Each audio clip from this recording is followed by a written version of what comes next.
أنفسنا ومن سيئات أعمالنا من يهده الله فلا مضل له ومن يضلله فلا هادي له وأشهد أن لا إله إلا الله وحده لا شريك له وأشهد أن محمدا عبده ورسوله أما بعد فإن خير الحديث كتاب الله وخير الهدي هدي محمد صلى الله عليه وآله وسلم وشر الأمور محدثاتها وكل محدثة بدعة وكل بدعة ضلالة. أعوذ بالله السميع العليم من الشيطان الرجيم من همزه ونفخه ونفثه. بسم الله الرحمن الرحيم. الرحمن علم القرآن خلق الإنسان علمه البيان. قال رسول الله صلى الله عليه وآله وسلم: الماهر بالقرآن مع السفرة الكرام بررة. إن الله وملائكته يصلون على النبي يا أيها الذين آمنوا صلوا عليه وآله وسلم.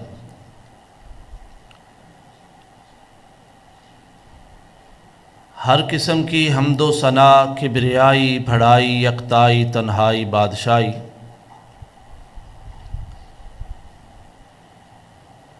عزتوں کے لائق، سجدوں کے لائق، نظر و نیاز کے لائق فقط اللہ رب العزت کی ذات ہے، جس ذات پاک نے مجھے آپ سب کو انسان بنایا، انسان بنانے کے بعد موحد متبع سنت بنایا۔ اس رب کی قسم ہے، اگر اس کی دستگیری نہ ہوتی تو ہم راہ راست پر کہاں ہوتے، نہ جانے کسی حجر و شجر کے سامنے، کسی قبر والے کے سامنے، کسی جبے والے کے سامنے ماتھا گر ہوتے، دنیا کی زندگی بھی ذلت میں گزارتے اور مرنے کے بعد حاویہ میں دھنس جاتے۔ حاویہ جہنم کا وہ ٹھکانہ ہے جس سے جہنم خود پناہ مانگتی ہے۔ گویا اس میں کوئی مبالغہ نہیں ہوگا، تحدیث نعمت کے طور پہ یہ بات کہہ دوں کہ رب نے ہم پر بڑا ہی کرم کیا ہے کہ یہ سر بنانے والا رب ہے، اور ہمارے سروں کو اتنی توفیق دی ہے کہ میرے در کے علاوہ کسی اور در پر یہ سر نہ جھکانا، ورنہ میں اور آپ دیکھتے ہیں کہ بڑے علم والے، بڑے فہم و فراست والے، عقل و شعور والے، دنیا میں بڑا نام، بڑا مقام رکھنے والے، انہیں رب کی توحید کا نہیں پتہ۔ اور رب کعبہ کی قسم ہے، جس کو رب کی توحید کا نہیں پتہ وہ اپنے آپ کو جو مرضی کہے۔ قرآن کہتا ہے اولئک کالانعام بل ھم اضل، یہ جانور ہے بلکہ جانوروں سے بھی بدتر ہے۔ جمعے کا دن ہے، اللہ کی مختصر حمد و ثنا کے بعد درود و سلام کے لائق میرے سید، میرے مرشد، نبیوں کے امام، تاجدار مدینہ، صاحب علم نشرح، معصوم عن الخطا، میرے اور آپ کے رہبر و رہنما جناب محمد الرسول اللہ صلی اللہ علیہ وآلہ وسلم کی ذات بابرکات پر درود و سلام کی بارشیں ہوں۔ ریت کے ذرات سے زیادہ، پانی کے قطرات سے زیادہ۔ سامعین محترم، ہم اس معاملے میں بھی اللہ کے دین کے پابند ہیں، اس کی شریعت کے پابند ہیں۔ لوگ کہتے ہیں میری طرف سے ہو، لوگوں نے اپنے اپنے طریقے کے کچھ نہ کچھ الفاظ بنائے ہوئے ہیں، اور میرا اور میری جماعت کا یہ عقیدہ ہے کہ ہم جب اپنے رسول کے لیے بھی مانگتے ہیں تو یہ کہتے ہیں اللہم صلی علی محمد وعلی آل محمد۔ اللہ میرے دامن میں کچھ نہیں ہے، اللہ تجھ سے التجا کرتے ہیں کہ تو اپنے پیارے پیغمبر محمد الرسول اللہ صلی اللہ علیہ وسلم کو اس طرح نواز دے جس طرح تو نے ان سے وعدہ کیا ہوا ہے۔ اللہ کے گھروں میں سے گھر میں جمع ہے، دل کی امنگ اور چاہت یہ ہے کہ مالک میرے اور آپ سب کے گناہوں کو معاف فرما دے۔ دیکھا جائے تو ایسا کوئی نیک عمل نہیں ہے، میرے پاس تو نہیں ہے، کہ اللہ تیری بارگاہ میں پیش کر کے سرخرو ہو سکیں، لیکن ایک بات ضرور ہے کہ اللہ تیرے علاوہ نہ کسی سے مانگا ہے نہ مانگیں گے انشاءاللہ تعالی، اور میرے اللہ اپنی خاص رحمت سے ہماری تمام جائز حاجات کو پورا فرما دینا۔ اور میرے محترم واجب الاحترام بزرگ ساتھیوں، مختصر سے اس وقت میں نے جو آیات کریمہ، آیات بینات آپ کے سامنے تلاوت کی ہیں، اس میں بہت زیادہ مفہوم تفسیر سمندر ہے۔ اگر بات کریں تو بات بہت لمبی ہو جائے گی، لیکن اختصار کے ساتھ میں آپ کو 2-3 باتیں آپ کے سامنے عرض کروں گا، اور ان کو اپنے دامن میں سمیٹ کے لے جائیں اور ان باتوں پر بڑا ہی غور و فکر کریں۔ بڑی اہم باتیں میں آپ کے سامنے انشاءاللہ تعالی رکھوں گا، ان باتوں کو سمیٹ لیں اور لے جائیں۔ اللہ کی قسم ہے، میرا یہ عقیدہ ہے کہ قبر میں جانا ہے اور قبر اندھیری ہوگی۔ قبر سے میرے نبی نے ہمیں ڈرایا، قرآن نے ہمیں بتلایا، لیکن یہ بھی میرا عقیدہ ہے کہ یہ قرآن کی وہ آیات ہیں جن کو میں اور آپ اگر اپنے دامن میں لے جائیں تو اللہ کی قسم ہے صحیح معنوں میں عمل کریں تو میری اور آپ کی اندھیری وہ جو قبر ہے وہ روشن ہو جائے گی انشاءاللہ تعالی۔ یہ چمکیلے موتی ہیں، یہ روشنی ہے، اس کو لے جائیے۔ بلا تمہید اپنی بات کا آغاز کرتا ہوں۔ اللہ رب العالمین نے سورہ رحمان، نام بھی سورہ رحمان رکھا، فرمایا الرحمن، الف لام ہے استغراق کا، الرحمن سب سے زیادہ رحم کرنے والا۔ اللہ اپنا تعارف پیش کر رہا ہے، طاقتوں کا مالک، بادشاہ، ہر چیز کا خالق اور مالک، ہر چیز پہ العزیز، ہر چیز پہ غالب۔ اللہ تیری رحمت پہ قربان جائے، جب اپنا تعارف پیش کرایا تو کہا الرحمن، بڑا رحم کرنے والا۔ اللہ رب العالمین کے 2 نام مفسرین بیان کرتے ہیں کہ 2 نام اللہ کے ذاتی ہیں۔ ویسے تو اللہ کے صفاتی، ہر اچھا نام ہی اللہ کا صفاتی ہے۔ فرمایا 2 نام اللہ کے ذاتی ہیں، ایک لفظ اللہ، اللہ کا جو ذاتی نام ہے اللہ، اس میں جلالہ، یہ اللہ کا ذاتی نام ہے، اس میں کتنی خیر و برکت ہے۔ بہتے دریا آ رہے ہوں، بندے کا عقیدہ مضبوط ہو، اور جب بندہ اپنے اللہ کا نام لے لے تو بہتے دریاؤں کے رخ پلٹ جاتے ہیں، عقیدہ مضبوط ہو۔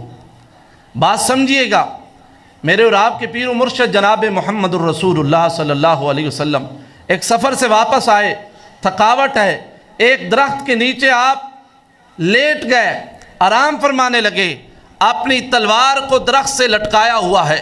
کافر آیا، تلوار پکڑی، میرے مصطفیٰ کے سر مبارک کے قریب کھڑے ہو کر کہتا ہے محمد صلی اللہ علیہ وسلم، نام لے کر کہتا ہے آج تجھے کون بچائے گا؟ تلوار ہاتھ میں اٹھائی ہوئی ہے، سر میرے نبی کا سامنے ہے، کون بچائے گا تجھے؟ میرے نبی کا عقیدہ کتنا مضبوط تھا. فرمایا اللہ یہ بات کہنی تھی کہ کافر تھر تھرا اٹھا، ہاتھوں سے تلوار گری، میرے مصطفیٰ نے اٹھائی. کہا تجھے کون بچائے گا؟ کہا آپ تو بڑے رحیم ہیں، آپ تو بڑے کریم ہیں. لفظ اللہ کی طاقت کو دیکھیے. لفظ اللہ ایک عقیدے کے ساتھ جب بندہ پکارتا ہے. صحیح بخاری کے اندر حدیث ہے، میرے نبی فرماتے ہیں کہ قیامت کا دن ہوگا، ایک گناہگار آئے گا، 99 دفتر گناہوں کے اس کے دامن میں ہوں گے، گناہ ہی گناہ، گناہ ہی گناہ، گناہ ہی گناہ. تا حد نگاہ ایک دفتر، ایک رجسٹر اتنا بڑا ہے، تا حد نگاہ ہے. بینائی جواب دے جاتی ہے، اتنا بڑے ایک دفتر اتنا بڑا ہے. لیکن اللہ کے سامنے آئے گا، مایوسی کا عالم ہوگا، سر جھکائے وہاں جا رہا ہوگا جہاں اور مجرم ہیں. میرا رب بلائے گا، کہے گا کہ میرے بندے کہاں جا رہے ہو؟ اللہ آج دامن میں کوئی نیکی نہیں ہے. محسوس ہوتا ہے کہ آج تیری رحمت سے محروم ہو جاؤں گا. رب العالمین بلائیں گے اور کہیں گے جا، یہ پرچی فرشتوں کے ذریعے جاؤ، یہ پرچی ہے، یہ ایک نیکی ہے میرے بندے کی، تولو تو صحیح. جب تولی جائے گی 99 گناہ کے رجسٹر ہلکے پڑ جائیں گے، یہ ایک پرچی بھاری پڑ جائے گی. جب کھولا جائے گا، دیکھا جائے گا، اس پہ کیا ہوگا؟ لا الہ الا اللہ. اس بندے کا عقیدہ مضبوط تھا کہ اللہ تیرے علاوہ کوئی مشکل کشا نہیں. اللہ رب العالمین کو مانا، پھر صحیح معنوں میں مانا. فرمایا الرحمن، یہ اللہ کا دوسرا نام ہے. اس میں کتنی رحمانیت ہے، بات لمبی ہو جائے گی. آپ اختصار کے ساتھ یہ سمجھیں کہ آپ دیکھیں مادر، رحم مادر ہوتا ہے. اگر رحم مادر میں کوئی چیز آ جائے تو ماں بننے والی جو جانور یا انسان ہو وہ چلتا اس انداز سے ہے، اللہ اکبر، کہ میرے جو رحم مادر میں آ گیا ہے، لیٹتا اس انداز سے ہے، بیٹھتا اس انداز سے ہے کہ رحم مادر میں جو چیز آ گئی ہے اس کو میرے لیٹتے ہوئے یا چلتے ہوئے تکلیف نہ ہو. اس کا نام رحم مادر ہے. جب یہ رحم مادر سے باہر آتی ہے، انسان تو انسان ہے، کتنی مائیں پیار کرتی ہیں. جانوروں کی مثال دیکھیے. جن لوگوں نے جانور رکھی ہوئی ہیں وہ جانتے ہیں کہ بسا اوقات گائے اپنا پاؤں اٹھا کے پوری رات گزار دیتی ہے، پوری رات گزار دیتی ہے. پوچھا جائے اس کا پاؤں خراب ہے؟ جواب آتا ہے پاؤں خراب نہیں ہے، اسے یہ ڈر تھا کہ میرا رحم مادر سے جو ہو کر آیا ہے میرا بچڑا، وہ بیٹھا ہوا ہے، کہیں میں پاؤں رکھوں تو اسے تکلیف نہ ہو جائے، اس کے جسم پہ نہ آ جائے. یہ تو ان کے پاس اللہ رب العالمین نے اتنا رحم کرنے والا انہیں بھی بنایا ہے جن کے پاس عقل و شعور نہیں ہے. جانوروں کو بھی اتنا پتہ ہے کہ کیونکہ یہ میرے رحم مادر سے ہو کر آیا ہے، لہٰذا اس کا بھی بڑا خیال رکھنا ہے. تو پھر انسان کی بات اور ہے. اگر انسان اور جانور اتنا اس کا خیال رکھتے ہیں، جو خود ہے رحم مادر کو بنانے والا، ساری کائنات کو بنانے والا، وہ اپنا تعارف کرا رہا ہے، کہا الرحمن، بڑا رحم کرنے والا. اور اس سے اگلی بات بڑی اہم بات ہے، فرمایا الرحمن علم القرآن. اللہ اکبر. میرے رب نے بہت ساری چیزیں انسان کو سکھلائی ہیں، بہت ساری چیزیں. ہر ایک چیز میرے رب کی عطا ہے، ہر ایک چیز میرے رب کی عطا ہے. لیکن اللہ کی عطاؤں پہ قربان جائیں. یہاں اللہ فرماتے ہیں الرحمن علم القرآن. یہاں اللہ نے اپنا تعارف کرانے کے بعد، اپنی صفت رحمانیت کو بیان کرنے کے بعد فرمایا علم القرآن، ہم نے آپ کو قرآن کا علم عطا کیا ہے. قرآن کا علم عطا کیا ہے. قرآن کا علم کیا ہے؟ اللہ اکبر. یہ اللہ کی رحمت کی دلیل ہے. یہاں اللہ اپنا نام اللہ بھی تو لے سکتا تھا، لفظ رحمان کی جگہ اللہ یہ بھی کہہ سکتا تھا اللہ. لیکن قرآن کا علم دینا یہ اللہ کی رحمت کی دلیل ہے. اور کس قدر رحمت کی دلیل ہے. میرے اور آپ کے پیر و مرشد جناب محمد الرسول اللہ صلی اللہ علیہ وسلم فرماتے ہیں جس رات یہ قرآن آ گیا ہے اس رات اگر کوئی اللہ کی عبادت کرے اللہ کی رحمانیت اتنے جوش میں ہوتی ہے کہ اس رات جو عبادت کرے ایک لمحے کے لیے عبادت کرے اللہ رب العالمین اسے 84 سال سے بھی زیادہ عرصے کی عبادت کا اجر و ثواب عطا کر دیتے. عمر 10 سال ہے 20 سال ہے 30 سال ہے 60 سال ہے ایک رات کے ایک لمحے کی اس نے عبادت کی ہے تو دیکھیے کہ جو قرآن کے ساتھ جڑ جائے اس کا کیا مقام و مرتبہ ہوگا. علم القرآن قرآن سکھلایا ہر چیز میرے رب نے سکھلائی لیکن قرآن کو یہاں پر خاص طور پر بیان کیا. اور آپ دیکھیے سورہ الرحمن کا مطالعہ کیجئے پوری سورت کا مطالعہ کیجئے. اللہ رب العالمین نے نعمتوں کا ذکر کیا تمام نعمتوں کا ذکر کیا پھر فرمایا فَبِأَيِّ آلَاءِ رَبِّكُمَا تُكَذِّبَانِ اپنے رب کی کس کس نعمت کو جھٹلاؤ گے. اے انسان و جنس و انسان فَبِأَيِّ آلَاءِ رَبِّكُمَا تُكَذِّبَانِ اپنے رب کی کس کس نعمت کو جھٹلاؤ گے. ان تمام نعمتوں میں جو سب سے بڑی نعمت ہے وہ اللہ کا قرآن ہے. سورہ الرحمن کا آپ مطالعہ کیجئے ہر نعمت پھل یہ وہ سب کچھ آپ کو ملے گا لیکن شروع میں جب آپ آئیں گے تو آپ کو یہی بات ملے گی اللہ رب العالمین کی رحمانیت کے بعد سب سے بڑی نعمت اللہ کا قرآن ہے. اگر اتنی بڑی نعمت ہے اللہ کا قرآن تو ہم کیوں غافل ہیں. سوال تو یہ ہے.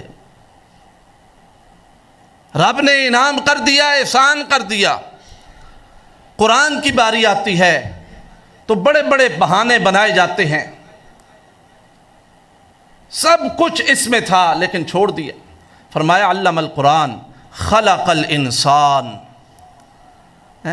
اللہ فرماتے ہیں کہ خلق الانسان انسان ہم نے تجھے تخلیق کیا ہم نے تجھے پیدا کیا.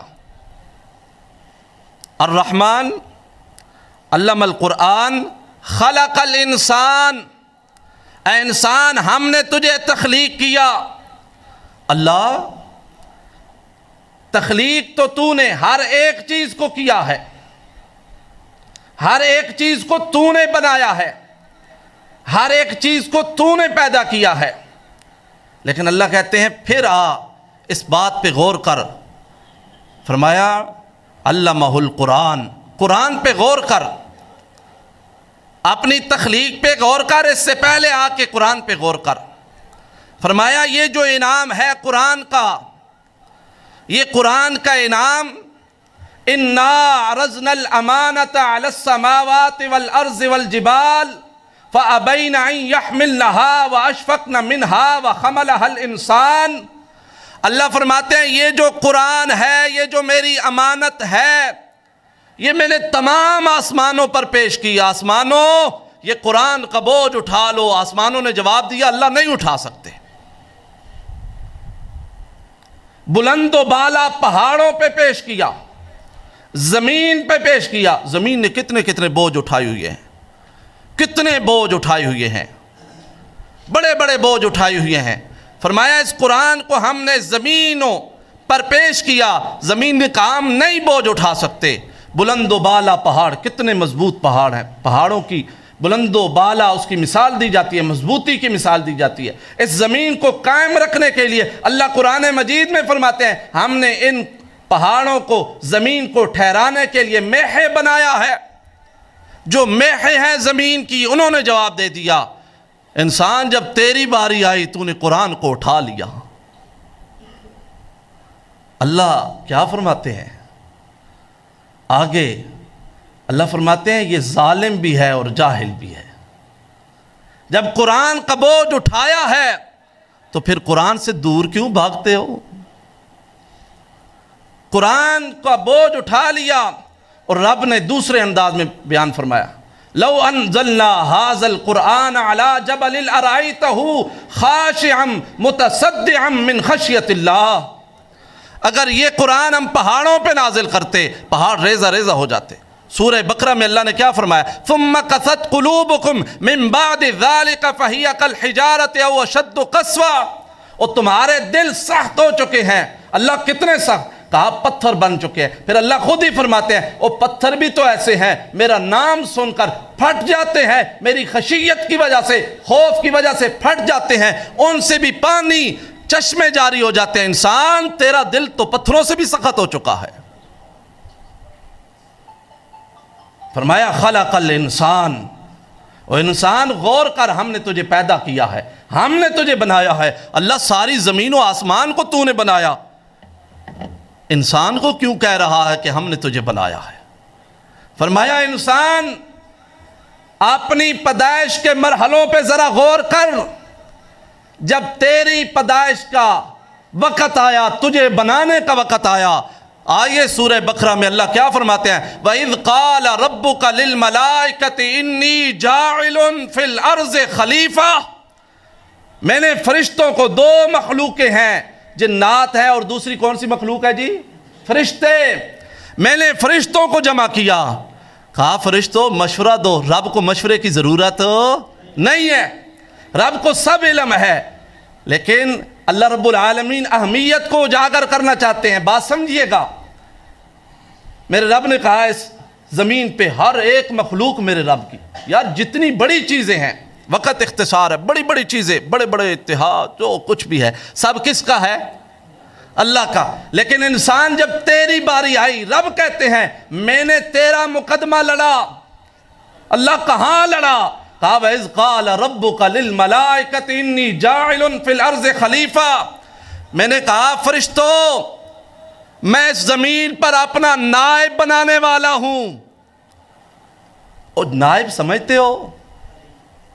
خلیفہ بڑا وسیع معنی ہے، لیکن آپ کو قرآن کے الفاظ پہ غور کروانا چاہتا ہوں، بہت لمبی بات ہے۔ نائب بندہ اسے اپنا نائب بنا کر جاتا ہے، یار میں جا رہا ہوں، تو میرا نائب ہے، صدر ہے، جس پر بھروسہ ہوتا ہے، اعتماد ہوتا ہے۔ اللہ نے مقدمہ لڑا فرشتوں کے سامنے، اللہ اکبر، کہا کہ میں اپنا نائب بنانے والا ہوں۔ انہوں نے آگے سے کیا جواب دیا تھا؟ اللہ تو انسان کو بنانا چاہتا ہے جو یہاں فساد کریں گے، قتل و غارت کریں گے؟ اللہ اکبر۔ کچھ باتیں ایسی ہیں جو ساتھ سمجھا دینا ضروری سمجھتا ہوں، کیونکہ انہوں نے جنات کو دیکھا ہوا تھا، وہ بڑے فساد کرنے والے تھے، انہوں نے وہاں دیکھا یہ مخلوق ایسے کرتی ہے تو یہ انسان بھی ایسے کرے گا، کیونکہ جنات کے اندر بھی یہ مادہ موجود ہے، نیکی کا بدی کا۔ انسان کے اندر بھی یہ مادہ موجود ہے، نیکی بھی کر سکتا ہے، گناہ بھی کر سکتا ہے۔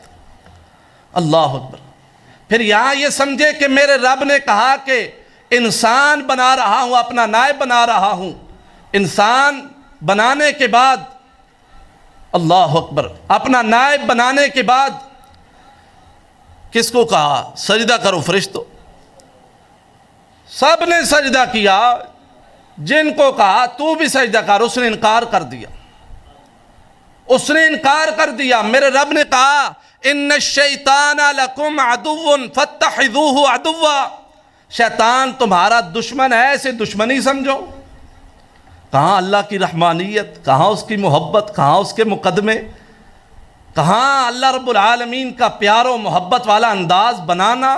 خلقت بیدیا، اپنے ہاتھوں سے بنانا، بے مثل و بے مثال میرے رب کے ہاتھ ہیں بنانا، تیرا انسان کو برتری دینا، فرشتوں پہ برتری دینا۔ فرمایا کہ اس کے باوجود اگر انسان تو رب کی توحید کو نہیں سمجھتا، قرآن پہ عمل نہیں کرتا، بظاہر ڈھانچہ تو انسان کا ہے، اندر سے تو درندوں سے بھی بدتر ہے۔ جو قرآن کی تعلیمات پہ عمل کرتا ہے، توحید کو سمجھ لیتا ہے، اللہ کی مان کے چلتا ہے، بظاہر ڈھانچہ انسان کا ہے بلکہ فرشتوں سے بھی اوپر ہے، افضل ہے، بظاہر ڈھانچہ انسان کا ہے۔ یہ اتنا مقام و مرتبہ میرے رب نے عطا فرمایا، اور فرمایا خلق الانسان، انسان ہم نے تیری تخلیق کی۔ ایک واقعہ آتا ہے کس قدر میرے رب نے تخلیق کی اور کتنی پیاری تخلیق کی. میرے رب نے قسمیں کھائیں والتین والزیتون وطور سینین وہذا البلد الامین لقد خلقنا الانسان. 5 قسمیں کھائیں میرے رب نے. ایک آدمی نے نا اپنی بیوی کو طلاق دے دی. کہتا ہے اگر تو چاند سے خوبصورت نہیں ہے تو تجھے طلاق ہے. چاند کس قدر خوبصورت ہے, چاند کی مثالیں دی جاتی. جب وہ معاملہ اہل علم کی مجلس میں آیا, بیوی کہتی ہے اب تو مجھے طلاق ہو گئی, میں تو چاند سے خوبصورت نہیں ہوں. اللہ نے بطور نعمت تو چاند کو ذکر کیا ہے. اللہ اکبر. اہل علم نے کہا کہ بطور نعمت تو میرے رب نے چاند کو ذکر کیا ہے, لیکن انسان کی تخلیق کی رب نے 5 قسمیں کھائی ہیں کہ سب سے حسین بنایا ہے تجھے, سب سے خوبصورت بنایا ہے تجھے. اپنی اہمیت کو سمجھیے, اپنے آپ کو سمجھیے. خلق الانسان, انسان ہم نے تجھے پیدا کیا ہے. اللہ پیدا کیا ہے, سب ایک کو تو نے بنایا ہے. فرمایا خلق الانسان علمہ البیان. جانور میں نے بنائے, بڑی بڑی چیزیں بنائیں, مچھلیاں بنائیں, سب کچھ میں نے بنایا. انسان تو 6 فٹ کا ہے, 7 فٹ کا ہے. اللہ اکبر.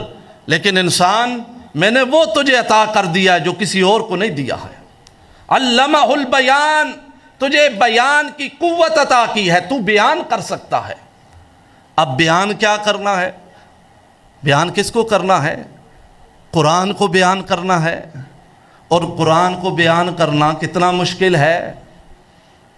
اور کبھی حدیث سناؤ, قرآن کی آیات سناؤ, اگر معاشرہ دشمن بن جائے تو بنتا ہے, بننے دو, کوئی فکر نہیں ہونی چاہیے. رب کے احسانات کو یاد کیا کرو کہ میرے رب نے اتنے اتنے احسان کیے ہیں. کوئی بات نہیں, معاشرہ ناراض ہوتا ہے تو ہو جائے. رب کی توحید کی باری آئی, کھل کے بیان کرو. محمد الرسول اللہ صلی اللہ علیہ وسلم کی سنت کی باری آئے, کھل کے بیان کرو. اور یہ چھوٹی بات نہیں ہے. آپ اس بات کو سورہ عبس کے حوالے سے سمجھیں. میرے رب نے کہا فی صحف مکرمہ مرفوعۃ مطہرہ بأیدی سفرہ کرام بررہ. اللہ اکبر. فی صحف مکرمہ, قرآن کو معمولی نہ سمجھنا, یہ بڑے عزت والے صحیفوں میں موجود ہے. یہ بڑی عزت والی کتاب ہے, یہ بڑے مقام و مرتبے والی کتاب ہے. اللہ اکبر. کس قدر مقام و مرتبہ ہے. فرمایا فی صحف مکرمہ مرفوعۃ مطہرہ, جو بلند ہے, مطہرہ پاکیزہ ہے. اللہ اکبر. قرآن ہے وہاں, اب وہاں کی بات ہو رہی ہے. اللہ وہاں اس کا مقام و مرتبہ سمجھانا چاہتا ہے. فرمایا کہ یہ معمولی نہ سمجھنا. فی صحف مکرمہ مرفوعۃ مطہرہ بأیدی سفرہ کرام بررہ. میرے رب کہتے ہیں یہ عزت والی کتاب, بلندیوں والی کتاب, پاکیزہ کتاب, بأیدی سفرہ, ایسے فرشتوں کے ہاتھوں میں ہے, کرام بررہ, جو بڑی ہی عزت والے ہیں, بڑے ہی مقام و مرتبے والے ہیں. قرآن خود مقام و مرتبے والا, اور قرآن پاک بھی, مطہر بھی, بلند بھی. جن فرشتوں کے ہاتھوں میں ہے وہ فرشتے بھی بڑے بلند و بالا ہیں. یہ قرآن کو سمجھنے والی بات ہے. اگر ایک شخص قرآن کو نہیں سمجھتا, قرآن کی طرف توجہ نہیں دیتا, اللہ اکبر, وہ اپنا نقصان کر رہا ہے. اللہ اکبر. اور میرے نبی پاک علیہ السلام کی حدیث ہے صحیح مسلم کے اندر. یہ جو ہم نے حدیث سنی ہے نا, جو بندہ اٹک اٹک کے قرآن پڑھتا ہے, پڑھنا نہیں آتا, قاری صاحب, حافظ صاحب مجھے قرآن پڑھائیں جی, کوئی شرم محسوس نہیں کرتا, پڑھتا ہے, بار بار پڑھتا ہے, زبان پہ نہیں چڑھ رہا, تو میرے نبی نے فرمایا اللہ رب العالمین اسے 2 اجر عطا فرماتے ہیں, ایک پڑھنے کا, دوسرا اٹکنے کا. اللہ تیری رحمت پہ قربان جائیں. قرآن کے ذریعے جو رحمتیں تقسیم ہو رہی ہیں وہ تو دیکھو کس قدر رحمت اللہ کی تقسیم ہو رہی ہے۔ اور اس سے بڑھ کر جو حدیث کے شروع کے الفاظ ہیں، الماہر بالقرآن مع السفرۃ الکرام بررہ، اللہ اکبر، وہ کس قدر اہمیت کے حامل ہیں۔ میرے پاک پیغمبر جناب محمد الرسول اللہ صلی اللہ علیہ وسلم فرماتے ہیں روز قیامت ہوگا، روز قیامت ہوگا، اور قیامت کے دن الماہر بالقرآن، قرآن کو مہارت کے ساتھ پڑھنے والے، جو قاری قرآن ہے، جو قرآن کو صحیح طریقے سے پڑھنا جانتا ہے، قرآن پہ محنت کرتا ہے۔ آج زبان نہیں چلتی تو کل تو چلے گی نا، محنت کرتا رہتا ہے، زبان چل جاتی ہے اور قرآن مجید میں اسے مہارت حاصل ہو جاتی ہے۔ فرمایا ساری دنیا دیکھ رہی ہوگی، لیکن یہ قاری قرآن، یہ حافظ قرآن، قرآن کو صحیح پڑھنے والا اللہ کے ان فرشتوں کے ساتھ ہوگا جو بلند و بالا ہیں، جو بلند و بالا ہیں۔ بات سمجھیے گا، باہر سے کوئی آدمی ٹائلیں خرید کر دیتا ہے، ٹائل ہے، کوئی فرق نہیں، لیکن ایک ٹائل مسجد کے محراب میں لگ جاتی ہے، ایک ٹائل ٹوائلٹ میں، باتھ روم میں لگتی ہے۔ ٹائلوں کی ہر جگہ اپنی اپنی اہمیت ہے، لیکن کسی عقل مند دانش سے پوچھئے کہ کس ٹائل کی اہمیت تجھے زیادہ محسوس ہوتی ہے، وہ کہے گا جو مسجد کے محراب میں لگی ہے، اس کی اہمیت کا کیا کہنا۔ قرآن کے بارے میں سمجھیے، کاغذ ہے، کاغذ کی بڑی حیثیت ہے، ہر کاغذ کی حیثیت ہے۔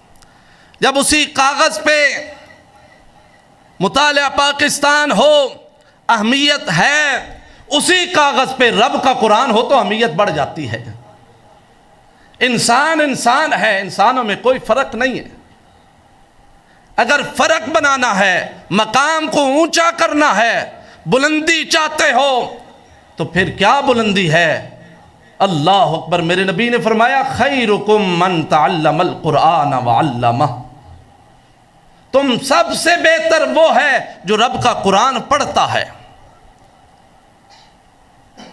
اور یہ حدیث کس نے بیان کی ہے؟ سیدنا عثمان بن عفان رضی اللہ تعالیٰ عنہ۔ سیدنا عثمان رضی اللہ تعالیٰ عنہ نے یہ حدیث بیان کی۔ بات سمجھیے گا، 5 منٹ باقی ہے۔ اہمیت کو بیان کیا اور اس حدیث پہ عمل کتنا ہے۔ اللہ اکبر۔ یہ حضرت عثمان بن عفان ہیں، بیت اللہ جاتے ہیں، مسافر ہیں، بیت اللہ جاتے ہیں، بیت اللہ کے سین میں کھڑے ہو کر، صحیح سند سے یہ بات موجود ہے، بیت اللہ کے سین میں کھڑے ہو کر ایک رکعت وتر پڑھتے ہیں، ایک رکعت وتر میں اللہ کا پورا قرآن پڑھ ڈالتے ہیں۔ یہ قرآن کی شغف کی بات ہے۔ ہم تو ایک پارہ پڑھیں، ایک صفحہ پڑھیں، دل اکتا جاتا ہے۔ ہمارے دل کی دنیا شاید وہ نہیں بنی جو رب بنانا چاہتا ہے۔ رب نے کتنی تسلیاں دی، کتنا سمجھایا۔ یہاں پر حضرت عثمان بن عفان کا قرآن سے محبت دیکھیے۔ وقت اخیر ہے، وقت آخری ہے، باغیوں نے گھر کا محاصرہ کیا ہوا ہے، پانی بند ہے عثمان کا رضی اللہ تعالیٰ عنہ کا، کھانا پینا بند ہے، عثمان روزے کی حالت میں ہے رضی اللہ تعالیٰ عنہ۔ کتنے دن، پڑھیے تاریخ کو، آپ پڑھیے تاریخ کو، عثمان رضی اللہ تعالیٰ عنہ کی تاریخ پڑھیے۔ جس عثمان نے کنواں خرید کے دیا، جس عثمان نے مسجد نبوی کے لیے جگہ خرید کے دی، اس مسجد میں نماز نہیں پڑھنے دے رہے، اس کنویں کا پانی نہیں دیتے۔ اللہ اکبر۔ عثمان تیری عظمت پہ قربان جائیں، نہ پانی آ رہا ہے، نہ کھانا آ رہا ہے، گھر کا محاصرہ ہے، کوئی چیز نہیں آتی۔ عثمان تو کس چیز پہ گزارا کرتا ہے؟ اللہ کا قرآن پڑھ پڑھ کے گزارا کرتا ہے، اللہ کا قرآن پڑھ پڑھ کے گزارا کرتا ہے۔ میں اور آپ سوچ سکتے ہیں؟ لیکن جب رب کے قرآن سے محبت ہو، کتنی محبت ہے۔ وقت اخیر آیا، تلوار لگی میرے عثمان کو، یارو کوئی ایسا ہمارے پاس بھی کوئی عمل ہے؟ وقت اخیر ہے، میرے عثمان کو تلوار لگی اور لوگوں کا خون کہیں کہیں پہ گرتا ہے، عثمان کا خون اللہ کے قرآن پہ گرا ہے۔ یہ مقام و مرتبہ ہے، اور حضرت عثمان رضی اللہ تعالیٰ عنہ نے اس حدیث پہ عمل کر کے دکھلایا۔ اور عثمان رضی اللہ تعالیٰ عنہ کے ایک شاگرد ہیں، تاجر ہوں گے، کاروبار ہوگا۔ عمل بڑی چیز ہے، عمل بہت بڑی چیز ہے، اللہ ہم سب کو توفیق عطا فرمائے۔ صحیح سند سے موجود ہے، بہترین تاجر، تجارت کرنے والے، بہترین کاروبار، اللہ اکبر، حضرت عثمان کے شاگرد ہیں۔ حضرت عثمان رضی اللہ تعالیٰ عنہ سے یہ حدیث معلوم ہوئی، خیرکم من تعلم القرآن وعلمہ، تم سب سے بہتر وہ ہے جو اللہ کا قرآن پڑھتا بھی ہے اور پڑھاتا بھی ہے۔ کون کہہ رہا ہے؟ یار دنیا میں بڑے بڑے نیک کام ہیں، بڑے بڑے نیک کام ہیں، کسی کے بارے میں میرے نبی نے یہ نہیں کہا۔ اور یہاں آپ کو بات بتلا دوں، حضرت خالد بن ولید سیف اللہ رضی اللہ تعالیٰ عنہ، جن کو میرے مصطفیٰ نے لقب دیا تھا، آخری وقت ہے، بستر مرگ پہ ہیں، قرآن کو دیکھتے ہیں اور روتے ہیں، حسرت سے روتے ہیں۔ کسی نے پوچھا خالد کیوں روتے ہو؟ کہا اس لیے روتا ہوں کہ ساری زندگی قتال میں رہی، ساری زندگی جنگ و جدال میں رہی، اللہ کے دین کے لیے لڑتا رہا، اپنے گھر کے لیے نہیں، زمین کے لیے نہیں، گلی محلے کے لیے نہیں، نالیوں کے پانیوں کے لیے نہیں، کس کے لیے خالد لڑتا رہا؟ اللہ کا دین غالب آ جائے اس لیے لڑتا رہا۔ لیکن رو کیوں رہا ہے؟ تیری تو زندگی اتنی پاکیزہ ہے، اتنے نیک عمل میں گزری۔ کہا روتا اس لیے ہوں کہ میری ساری زندگی جہاد میں گزری، میں قرآن کی طرف وہ توجہ نہ دے سکا جو دینی تھی۔ میرے اور آپ کے کتنے ضروری کام ہیں، میں اور آپ کتنا دین کا کام کر رہے ہیں۔ یہ باتیں میری اپنی نہیں ہیں، میرے کسی بڑے کی نہیں ہے، بات سمجھیے گا، یہ درد دل ہے، اللہ کے قرآن کی طرف پلٹ آئیے۔ مت سمجھیے کہ میری عمر نکل گئی ہے، کلاس لگا دیں، پتہ ہو کہ یہ پڑھنے والے ہیں، اللہ کا قرآن پڑھنے والے، اللہ کی رحمتوں کا نزول ہوتا دیکھیں گے آپ اپنی نگاہوں سے۔ جس گھر میں قرآن نہیں پڑھا جاتا وہ اللہ کی رحمت پا سکتا ہے؟ یار جس بندے نے اپنے لیے قرآن نہیں پڑھا وہ اللہ کی رحمت پا سکتا ہے؟ یار لوگ کہتے ہیں اس نے خود نہیں پڑھا، قبر پہ پڑھ دو۔ ہم تو یہ نہیں کہتے، ہم کہتے ہیں زندہ پڑھو، زندہ پڑھو گے تو کام بنے گا، ورنہ قبر پہ پڑھنے کا کچھ بھی نہیں بنتا۔ اوپر اوپر روشنی ہوگی، نیچے نہیں آئے گی روشنی۔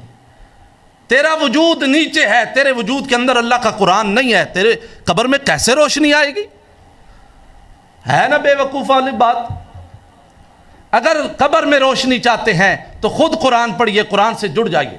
آخری بات آپ کے سامنے رکھتا ہوں، بہترین تاجر ہیں، تجارت کرنے والے۔ بندہ کہتا ہے میرے بڑے کام ہیں جی، بڑی مصروفیت زندگی ہے جی، بہت زیادہ مصروف ہے، سوچیں گے کریں گے، لیکن بس مولوی صاحب بڑی مصروف زندگی ہے، کیا کریں؟ اللہ اکبر، مصروف ہے، آپ کے لیے مصروف ہوگی، لیکن سنیے، حضرت عثمان رضی اللہ تعالیٰ عنہ کے شاگرد ہیں، حدیث سنی۔ یہ حدیث ہم نے کتنی دفعہ سنی ہے، زندگیاں گزر گئی ہیں یہ حدیث سن رہے ہیں، لیکن کمی ہے تو کہاں پر؟ عمل میں کمی ہے، کوتاہی ہے۔ حضرت عثمان رضی اللہ تعالیٰ عنہ کے شاگرد نے یہ حدیث ایک بار سنی۔ جب ایک بار یہ حدیث سنی تو کاروبار چھوڑ دیا، سب کچھ چھوڑ دیا، پہلے قرآن سیکھا۔ پہلے قرآن سیکھنا چاہیے، یہ بھی بات ہے، کئی لوگ قرآن سیکھتے نہیں ہیں، پڑھانا شروع کر دیتے، یہ بھی غلط بات ہے۔ پہلے کیا کریں جی؟ قرآن سیکھیں۔ پہلے قرآن سیکھا، پھر پڑھانا شروع کر دیا۔ تو جب یہ حدیث آئی نا، اپنے شاگردوں کو پڑھائی اور اپنے شاگردوں کو کہتے ہیں اس حدیث پاک کی وجہ سے آج میری عمر غالباً 84 سال ہو چکی ہے، ضعیف بھی ہو چکا ہوں، لیکن یہ حدیث مجھے اس مسند سے اٹھنے نہیں دیتی۔ ضعف، کمزوری، بیماری ایک طرف، کاروبار کو چھوڑ دیا تھا، لیکن آج کمزور ہو چکا ہوں، بیمار ہو چکا ہوں، لیکن میں کہتا ہوں کوئی میرا لمحہ ایسا نہ گزرے جس میں سب دنیا سے بہتر نہ ہو جاؤں، کیونکہ میرے مصطفیٰ نے کہا تھا خیرکم من تعلم القرآن وعلمہ، تم سب سے بہتر وہ ہے جو اللہ کا قرآن پڑھے بھی اور پڑھائے گی۔ اور قرآن مجید میں کیا کچھ ہے؟ سب کچھ آپ کو یہاں سے ملے گا۔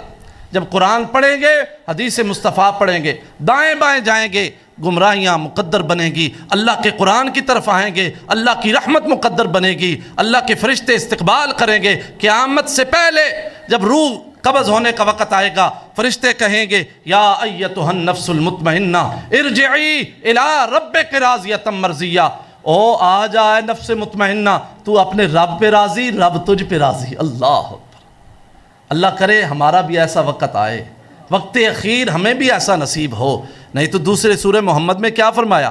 جو نافرمان ہیں، منافق ہیں، کافر ہیں، وَيَضْرِبُونَ وُجُوهَهُمْ وَأَدْبَارَهُمْ، میرا رب کہتا ہے کاش میرے پیغمبر آپ اس وقت ان کو دیکھتے جب روح قبض کا وقت آتا ہے، اللہ کے فرشتے چہروں پہ بھی مارتے ہیں، پیٹھوں پہ بھی مارتے ہیں۔ اللہ رب العالمین مجھے اور آپ کو صحیح معنوں میں قرآن کے ساتھ جوڑ دے، قرآن کی محبت نصیب فرمائے، قرآن والوں کی محبت نصیب فرمائے۔ اللہ رب العالمین عمل کی توفیق عطا فرمائے، خاتمہ بالخیر فرمائے۔ وآخر دعوایا ان الحمد للہ رب العالمین۔